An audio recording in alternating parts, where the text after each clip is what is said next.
3, 2, 2. 1.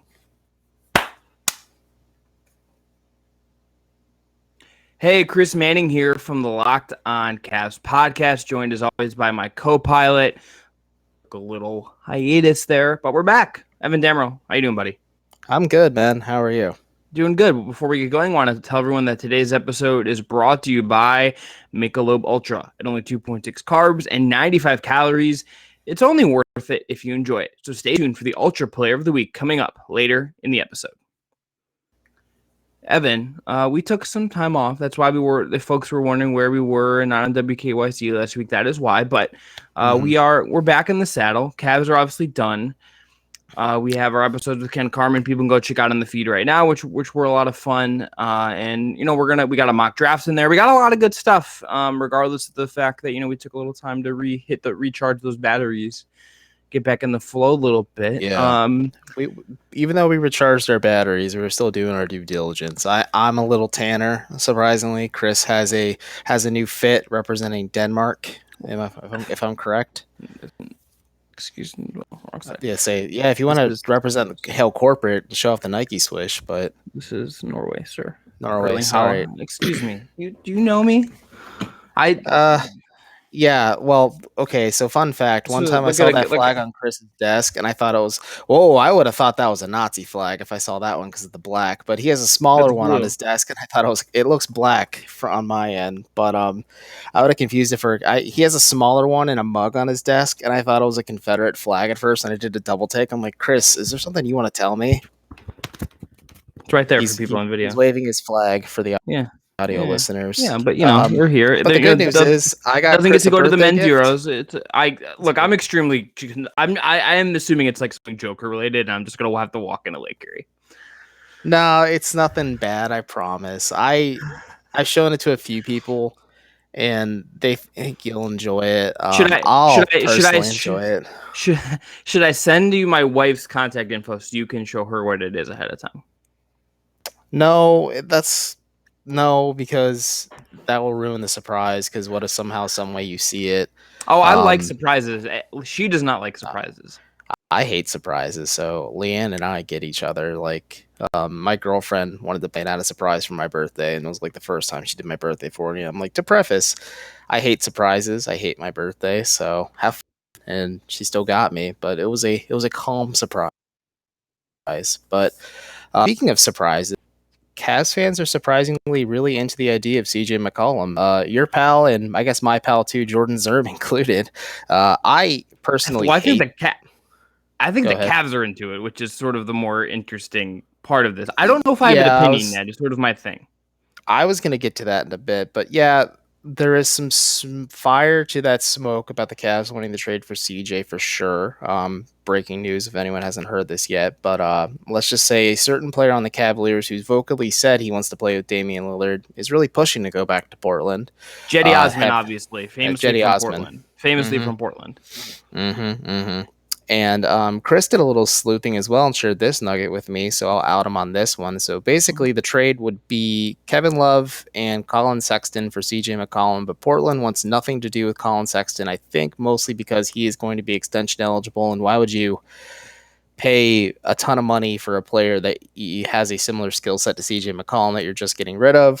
So maybe the third team gets involved, but I personally hate this idea, and we can talk about it in a bit, but let's talk about that trade first. Well, I think we should actually start by grounding in why the Cavs would want to do this, because I think it's sort of Kobe Allman. There's a reason why the kid from Akron is on my shirt today. That's why they want to trade for CJ McCollum. I think that it's a combination of that and and the fact that I think there is going to be some kind of win now move this offseason. I don't know what it is. I don't believe they're going to trade the draft pick unless it's something crazy. Like, I think people should rightfully get the pitchforks out and go protest it. Peacefully protest. Don't at Rocket Mortgage Fieldhouse if they trade the 6th pick for CJ McCollum. I think that would be a very dumb trade. CJ Altman. Look, My brain is that. We're still rounding back into form. We've been off for a few days. This is like first day at camp, like wearing the pennies, using the beeline ball, just not vibing. Actually, that's funny you mentioned that because I was deleting a bunch of old pictures on my phone and I had a screenshot of the beeline ball and I just said to myself, "What a stupid idea!" And then I deleted it with enthusiasm. I'm gonna be like 85 at like a retirement home, and just gonna be like that'll be my one memory. My brain will be gone. I podcasted with this guy named Evan. I had a wonderful wife, and at least you remember my name and not your wife's name, so that's something. But speaking of, look, sometimes Evan, let's focus. Well, sometimes we talk. Sometimes I feel like we're in communication. Sometimes even more than just because we're just vibing, we're hanging out. We're talking. We're texting. I haven't seen you since March. It's a fun game when I'm with my significant other, and she's like, "Who are you texting?" And then usually 9 times out of 10, the answer is Chris. It's like the meme of like he's probably thinking about other women, but it's just like it's Evan. It's like I'm texting about this podcast, but but so like I think the Cavs would do this because I think they're going to make a win now move this offseason. I do not think it is going to be trading their pick, right? No. Like I do not believe that is the reality. Unless let's say like Jaylen Brown materializes into availability in the ether. Yeah, I'd trade the pick for that, no hesitation. I think. Yeah, I think there are exceptions. I don't think like McCollum is at that level. Actually, caveat: if it's the first or second pick, no, I do not trade it for Jaylen Brown. I don't want to be upsetting people this quickly back into my comeback. I gotta ease back into it a little bit. Yeah. So I think there's going to be some kind of roster adjustment. I do think there's going to be some move. McCollum would be a flashy version of this, and if you want to take Kobe Allman at his word, and he uses Phoenix and Atlanta as his templates for like how the Cavs could go step forward and why they're similar to the Cavs. The way that makes sense is that like those teams all made splashy moves, and Phoenix obviously traded for Chris Paul. They did some other stuff too, like revitalized campaign, but Chris Paul is like the move obviously to supplement Booker and Ayton. Atlanta spends a bunch of money, brings in Gallo, brings in Bogdanovich. Like they do stuff to reinforce the roster and help Trey, right? The way McCollum would be like that version of that player, and I struggle to find there's not a free agent version of that. Like you could do something smart and sign like Doug McDermott for the MLE or like a little under it if you can get there. Like that would be smart, fill a need, whatever. But like I don't really think there's like there's not a free agent move akin to this. It's McCollum, and then like you keep Larry and you roll into next year with like Larry and Wade and Allen and Hartenstein as your 4 bigs. You bring in McCollum. You're probably breaking up Sexton now. I just don't know how. I don't think you can bring in CJ and not change that dynamic. It's sort of I think the thing that is most interesting and prickly to navigate with this, because I think if you trade for CJ, you're changing something with that. You're not bringing in CJ McCollum to be like the third guy or like the co-lead. Like he pairs better with the one guy, I think, pretty clearly, and that's Garland, and that this becomes tricky. He doesn't pair perfectly with either of them, but Garland is like the playmaker, and McCollum is more of the I'm gonna make shots in ISO and like run pick and roll. Like he does a little more creation than Sexton, but Garland is like the career type, whereas Collin and CJ would be very redundant in terms of what you're going to do with stuff. Oh, it absolutely would be very redundant, but I'm also not a huge advocate of the Portland method. I've been critical of the Cavs emulating it. We saw firsthand how weak it is defensively, and granted, like I talked about this for Fear the Sword, Terry Stotts, offense was vanilla, the defense was non-existent. They were one of the worst defensive teams over the last several seasons in Portland, and thankfully JB Bickerstaff is a better defensive tactician, but the offense is still going to be probably very vanilla next year in Cleveland, so we're going to run into those problems too. Evan, I'm keeping a running list when I've been watching playoff games of sets that I'd like the Cavs to steal. There's so many. Like I just watched like Brooklyn run to put 2, like it's KD and Blake, so it's obviously a little different, but you put 2 bigs and you run cuts around them or when they're at the elbow, and like you just do little action like that to highlight and give teams different looks. I'm like, okay, you want to generate like 3-point looks for Dylan Windler? Like this is a way to do that and to get them off clean. Like there's just little tweaks you can make. Evan, let's take a break though. We got to pay some bills. Actually, I have one question. Speaking of Blake, before we wrap up this segment, we'll come back to more CJ chatter. Let's say the Cavs do buy out Kevin Love this offseason and he goes to play for a contender. On a scale of 1 to 10, how angry will Cavs fans be when they see a fully engaged Kevin Love like we're seeing a dunking Blake Griffin again?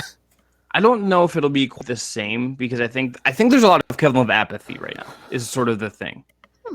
And Kevin is not going to have. I think it'll be like a 5 or a 6, but I don't think Kevin is going to like dunk in the way Blake is and like be on like House of Highlights on Instagram. Like Kevin's going to make some threes and maybe have like a really big game, but it's just going to play differently because of the way they play. I just think we're going to see a lot more engaged Kevin Love and a Kevin Love who isn't going to be, openly throwing tantrums or looking disgusted. This is why Twitter. This is just why we don't go on Twitter. Oh, I have been on. I dipped in, told everyone that I left Forbes, and then said goodbye and made Chris salty along the way. But Chris, speaking of salty, we should pay some bills. I'm not salty about the bills. If anything, I'm sweet on these sponsors. So am I too, and I'm really sweet on our sponsor, Michelob Ultra. Look, as Chris mentioned at the top, we are going to nominate a Player of the Week, and our Michelob Ultra Player of the Week is Larry Nance Jr. because he is a finalist for the 2020-21 NBA Cares Community Assist Award. As you know, Larry did a lot of work off the court this year, wearing the shirts representing, I think, 72 different businesses that were impacted by the pandemic, especially those that are Black-owned businesses were some of his biggest targets as well. He auctioned off his jersey, game worn and autographed, or one of his teammates' jerseys, game worn and autographed, or J.R. Smith's jersey, game worn and autographed, and then he matched the proceeds of that auction, and then the Cavs matched the proceeds, and it all went to that business. And actually, Cleveland.com, I believe, or Cleveland Magazine, excuse me, did a good article about one of the businesses that really was a huge benefactor of Larry. So you should check it out, look it up. I'll include the link to it and send it to Chris so he can include it in the show notes. But Larry definitely sparked joy, happiness, enjoyment for those off the court, and he definitely sparks those for fans on the court as well. And the same thing happens when you drink a nice ice cold Michelob Ultra, especially in this hot Ohio heat. It's only worth it if you enjoy it. It's only 2.6 carbs and 95 calories. Joy creates success, and enjoyment isn't the end game, it's the whole game. So, check out Michelob Ultra today, and shouts to Larry Nance Jr. for being our Michelob Ultra Player of the Week. Yeah, Larry Nance Jr. doing good. All right, about our friends at Locker Room. Locker Room is the perfect place to start or join a conversation about the NBA. You'll find fans just like you in Locker Room for watch parties, debates, post-game breakdowns, and of course, reacting to big news or rumors. Locker Room is the first social audio platform made for sports fans. The app is free to download, and once you're in, you can talk with me, Evan, athletes, insiders, and others in real-time conversations about your favorite sport or team. Evan and I are going to be doing Locked On Cavs rooms once a week, so yes, if you've really wanted to get in on the podcast and join in with us, you can do that. We've had great guests come through as well and join us. Please do. They're fun. All we have is Joe joining us every week. We need to mix it up a little bit. I got, when we've booked people, when I've gotten like Zerm on, Justin came on, Danny Cunningham, like we've had a lot of fun. Justin came on because you were talking about him, and I think he heard ringing in his ears, and then you had to be talking crap about him. But I was joking. I was teasing him. It was a good time. But go right now to your app store, iOS devices. It's where it's best. There's a beta on Android, but there's some functions in there that aren't quite there. But be sure to create a profile, link your Twitter, and join the NBA group for the latest league updates. Follow me at CWM to be notified when a room goes live. I literally just got notified on my Apple Watch that Rylan Styles from Locked On Thunder's doing a room. So I know you won't want to miss it. I'm planning to be live on Thursday. I think we're going to do a time TBD, or maybe Wednesday with TBD. But we can't wait to hear everyone's thoughts on the Cleveland Cavaliers and the CJ McCollum trade in particular. See you there. Locker Room. Way we talk about sports. Evan, was that a young Chris Manning talking, giving his Chris Berman impression when he went sports there? Do you know I wanted to be Chris Berman when I was like 6? Have we talked about this? Okay. Yeah, because you said you never watched SpongeBob as a kid. You just watched Chris Berman on SportsCenter. I'm just like, Chris Berman. Yeah, well, I remember watching like the Rush Limbaugh NFL countdown. And my dad was like, "Oh my god." And had to explain. Like that was a very frank conversation for a young Chris. Sorry, I'm lost for words to hear Chris Manning used to watch Rush Limbaugh. No, out of context. This is do you not know that Rush Limbaugh was on NFL? They put him on NFL Countdown. Do you not know this? No, I didn't. They put him on an ESPN studio show. Look this up after we record. I can't believe I will. I'll share a fun fact about Rush Limbaugh. A friend of the pod, Jordan Christmas, works for a radio station in Sacramento where Rush got his start. And it's like a creepy like North Korea setup in their studio where they have like this giant portrait of Rush in the lobby with like spotlights on it, and it has like a gold frame and like 2 American flags on it. I have Ted Harper's photo above on the other wall of mine. So next to the grease board that says you won't do bad things today or whatever it was that Ken talked to us about. But okay, so picking up where we left off. Why are you against the McCollum trade? Because I don't know. Here's to say, I don't know where I'm at on this, basically. Like, I have not thought it enough to have an opinion. I can understand the logic of how you get there. I also, like, sort of understand, like, why if you want to continue on this path. I just don't know if I guess I think there are pros and cons to it. I'm not like out on it. I'm not super in on it either. But where you don't seem to be in on it. I'll walk it back a little bit to say why I'm in on it first before I crap all over that and say why I'm out of it. The reason I'm in on it is the Cavs have to pay the pauper and the bill's coming due quickly, sooner instead of later. Let's say they get the second pick and they can draft Evan Mobley. They don't have to pay Jared Allen, and realistically, they can trade Jared Allen, then kick that can down the road and not have to commit $20 million a year annually to a big man. Collin Sexton, on the other hand, is extension eligible this offseason, and his money won't kick in until the following season. But still, if this trade did happen and materialize and you attach Sexton to Kevin Love to get CJ McCollum, you're again kicking the can down the road because you're not quite sure how much money Collin Sexton is worth. But the franchise has propped him up as the face of the organization, as this quote unquote cultural leader. He has tangible growth statistically, and there's a lot of counter arguments and arguments that can be made for and against for paying Collin. But this way, the Cavs can say, okay, we're going to commit a bunch of money to CJ McCollum for the time being. Maybe he's tradable if he's able to salvage things with all these minutes we're giving Collin Sexton. You flip him again after this because I'll explain why I don't think this is going to work again. But you kick the money also down the line because you don't have to commit even more money possibly to Collin Sexton.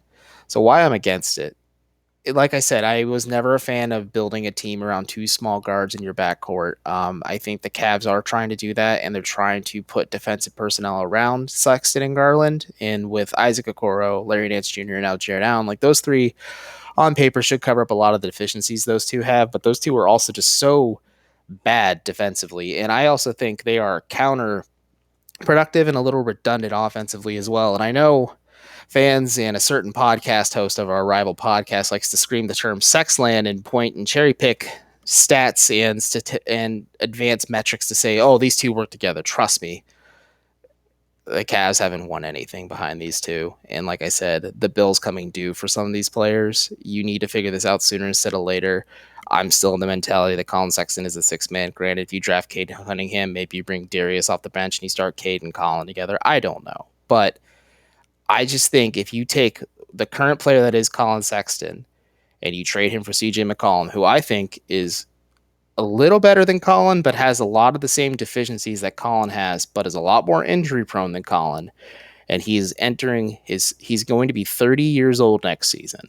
You're going to pay him $30 million, and it's only going to get higher and higher. It's not a Kobe Altman contract where it's a descending slide. It's ascending. So the Cavs are going to be paying him more and more by the time until he's 32 if he plays out the remainder of his contract with Cleveland. That makes me uncomfortable. I don't like that. And I'd rather find a way to trade Collin Sexton for something else if you're that hell-bent and determined to do that, and then look to make a win-now move using his contract elsewhere, because I'm sure there's a team out there that would love to have Collin coming off the bench for them, or if it's a bad team, they want to have him start for them. But I think the Cavs could get some decent value for him, and I think completely eviscerating their salary cap for good vibes for the homecoming kids, so you can have some Browns promos and a couple Swenson's commercials, like you said. You know, I don't think Swenson's does commercials, but I'm just saying, like, if there's ever been a time for them to sponsor an athlete, it's CJ McCollum coming home and then also running ads on Locked On Cavs. Yeah, I was going to say, or if they want to sponsor Locked On Cavs, I had a Galley Boy. Oh my god, dude! Galley Boys are. What's your go-to shake order? Are you a cop like LeBron and you get a banana? I don't get a shake when I go to Swenson's. My order is a Galley Boy, potato teasers, and a California. Simple, clean. And if I'm feeling frisky, maybe a shake afterwards. And I try to get the seasonal one, unless it's eggnog. I'm not a big eggnog guy, but I will drive through the thick of the blizzard for Swenson's because I was born in February. That's usually when the snow's worst in Northeast Ohio. And 9 times out of 10, I just want Swenson's for my birthday. And I'll go get Swenson's. I'll brave a blizzard for it. but I would not brave a blizzard with CJ McCollum to get Swenson's. So I'm just not a huge fan of it. I think you're just getting the same player in Collin right now, but who's older, injury prone, and a lot more expensive. And if the Cavs want to make a win now move, they don't feel comfortable paying Collin Sexton serious money, they could trade him and get another asset that could make a more win now move for them. I don't know what that move is. I know Kobe's thought process, one of his biggest focuses, just based on some of the conversations I've had while, on my vacation. It wasn't a full vacation. It was just mostly just not worrying about coverage and stuff and preparing myself for the show. But Kobe really wants to get a veteran that wants to be here, because you look at Chris Paul and Ken Carmen talked about this, because Kevin Love was supposed to be this, but you need a veteran who can make a difference on the court, but also in the locker room as well. And that's something Kobe and the Cavs are really looking for. And maybe that's their win now move. But I think CJ could be that, but at the same time, I think they're going to come to regret that in a year. I think the cost is real. I think the injury concerns are real. The one area I would push back is I think McCollum as he exists right now is better than Constant. I think he's more skilled. I think more skilled. No. I agree. CJ's more skilled offensively, but they have a lot of the same deficiencies too. Yeah, I think you're getting I think what you'd be betting on is okay, Garland can handle a ton of and then then McCollum becomes a level of an isolation go-to scorer type that you can push him in that direction and take some pressure off of Garland, give yourself just a more steady hand in that regard, right? I sort of just think that's what you'd be doing.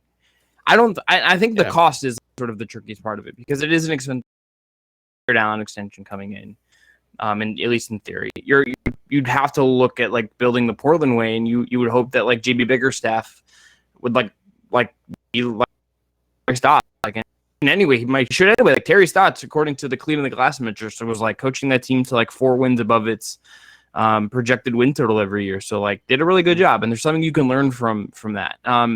Yeah, I think it's really tricky. This just strikes me as a very Cavs move to do. Oh, absolutely. It strikes me as a thing. If the starting 5 next year was Garland, McCollum, Okoro, Nance, Jared Allen, that would not really surprise me. This is pre-draft, mind you. And we should also note this won't happen for a while. No, it won't. I think unless they get number 1, I think it's probably coming off the bench. Unless they get Cade or Mobley, then it's a little different.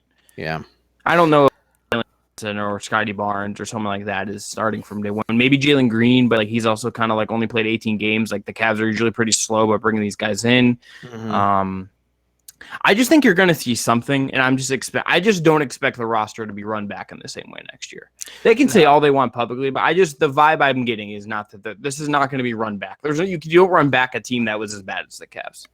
Yeah, you don't. But then my other counterpoint to that is, with what money are the Cavs going to use? They're going to extend Jared Allen, give up most of their cap space. I'm not saying that this is the move. To be clear, I know, but I don't have a back. But with what money are they not going to run it back with? I think you have the second richest owner in the league who can be you have the second richest owner in the league who's very impatient. That kind of boulder gets pushed uphill with the help of construction equipment. Well, his 23-year-old can roll up his sleeves and help push that boulder up. But Chris, before we get in trouble and get possibly a phone call out of this, we should pay some. That you don't give dumb quotes if you want to, say that. But Evan, we got to remind people. Well, I guess we forgot to remind people going to break too about the road to the finals from our friends at McCollum. So today on the road to the finals, our NBA playoffs or finals coverage is being brought to you by McCollum Ultra. It's only worth it if you enjoy it. And at 2.6 carbs and 95 calories, we can all enjoy the game a little bit more this season. Evan, we're recording this on Tuesday, and the Hawks and the Philly and Atlanta are playing at halftime. We get Clippers, Utah, round 1. Got to say, I'm kind of pulling for a long Atlanta-Philly series. I think that'd be really fun.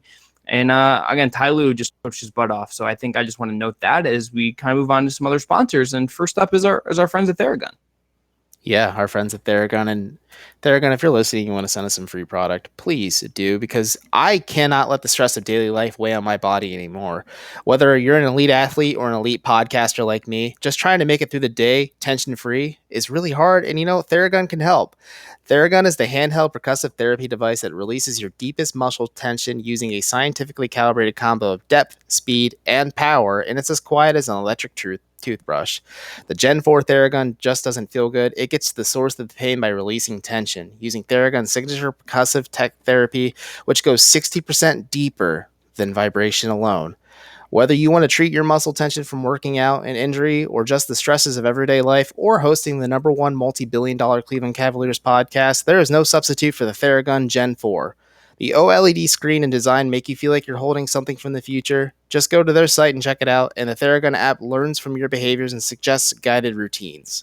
So if you're interested, try Theragun for 30 days starting at only $199. In order to do that, go to Theragun.com/lockedon right now and get your Gen 4 Theragun today. That's Theragun.com/lockedon. Theragun.com/lockedon.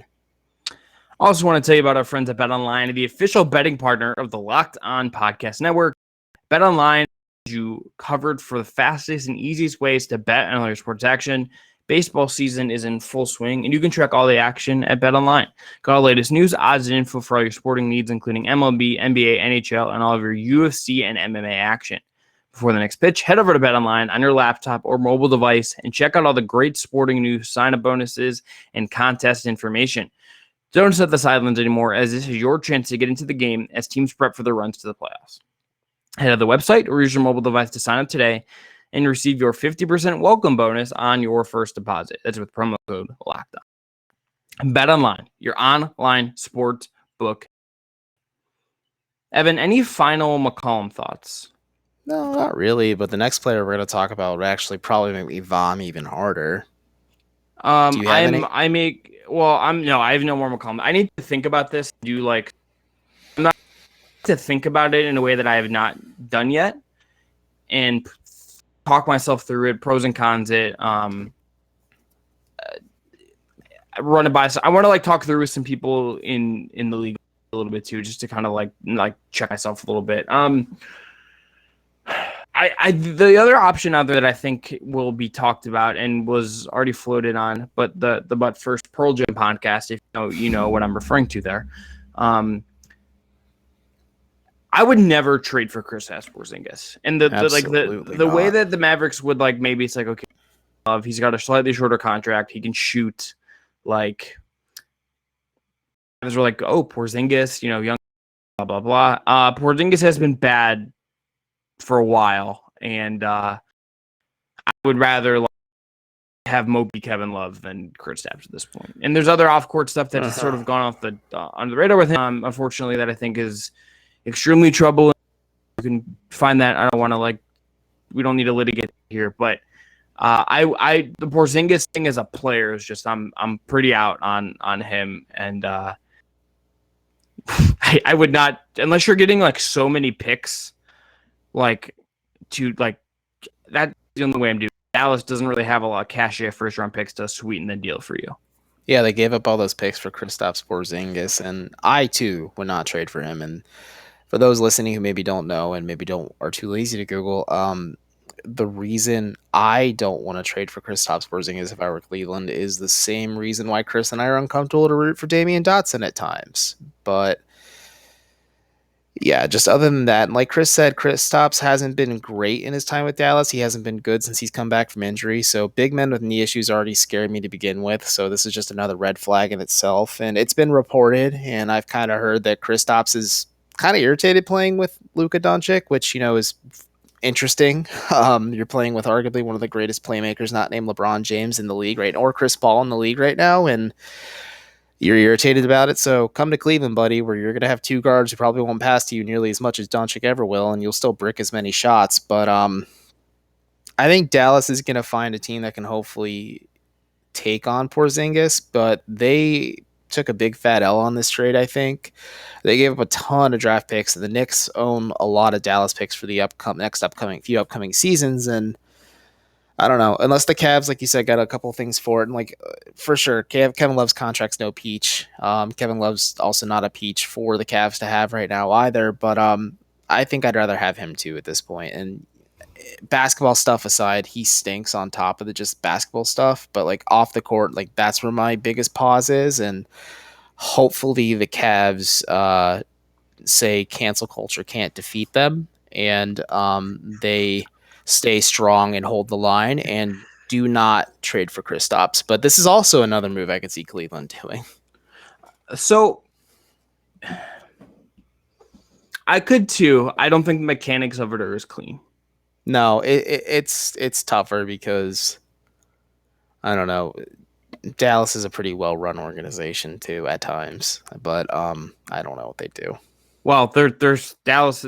There's a lot of very good reporting from SI and I'm trying to think of her name, Jessica Luther, about the culture of sexual harassment. The culture within the Mavericks organization is horrendous. I'm just saying, from like player movement and front office decisions, not terrible. I mean, trading for Luka was a pretty obvious move. Well, like Tim Hardaway Jr. ended up becoming awesome. Yeah. I mean, like they botched the Seth Curry, Josh Richardson thing as well.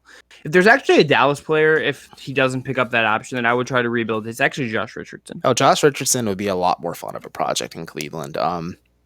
He has the same intrigue as Gary Harris always will have for me with like rehabbing their image in their game in Cleveland.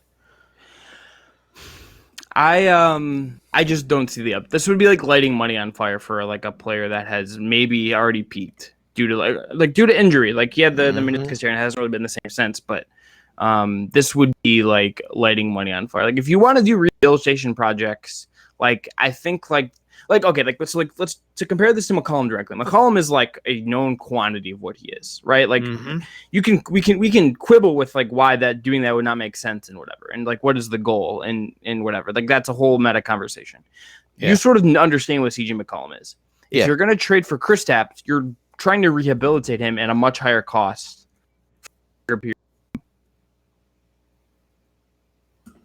There's no real like. I don't really see the upside there, and that whoever I'm like waiting. I'm just gonna be very curious to see who ends up how that manifests itself. Like maybe it's like a Horford kind of thing where I think it's like Horford and Love are gonna be the names you hear for Porzingis. Yeah, Horford would make much more, and like frankly, like OKC probably like can deal with that a little better than. Like I just think like they're just gonna like that organization might be a little more patient than the Cavs might. Yeah, there are some structural differences within the organizations how they've been approaching things that I think make them more like. I just think the Cavs are gonna do something. I think these are names you will hear. One of them, McCollum would be sort of I think like, and I haven't fully thought about it. Porzingis is a hard no for me. Porzingis is a hard no for me. McCollum is still a no for me, but that Horford for Porzingis swap does intrigue me a little bit. Horford would be, he's older, but he would be fun in Dallas. I think you're trying to really find some other players to play alongside Luka because then he's going to be the primary focus, but Luka also elevates his entire team as well. So I think Horford would be fun in Dallas, but like you said, I think the Thunder could do a better job handling the Porzingis situation and be more patient with him because they're not trying to win right now. They're trying to build around Shea and hopefully Cade Cunningham. Or like 2 top 5 picks. Yeah, possibly if the Houston pick falls far enough, which would be awful for our guys at Locked On Rockets, but he trolls us a lot. He trolls you a lot in our chat. I'm pro you. Oh, I signed back in and I saw what y'all were saying about me, and then I signed back out. You're good because I got notifications that I was tagged in the conversation. And I'm like, "Hey, Sean Coleman, miss you too, buddy." I troll you in locker room, but it's all good fun. I don't try to be malicious or anything like that. But I'm just an innocent victim here who happens to host the top podcast in the Cleveland Cavaliers sphere, and the sports sphere as well. But okay, let's wrap this on up. That one. We're gonna check out our feeds with episodes with Ken Carmen. We have the Locked On mock draft, and then we have a draft episode coming as well with Richard Stamen from Locked On NBA Drafts, and then we'll have our locker room this week. So very full stuff on the plate here. Yeah. Until next time, this has been Locked On Cavs. Are you doing God, what's that ESPN show where they give the points? I'm Kornheiser, but for I'm PTI Kornheiser. Yeah, but for like universal healthcare. There you go. All right, folks. See you again tomorrow. We're back.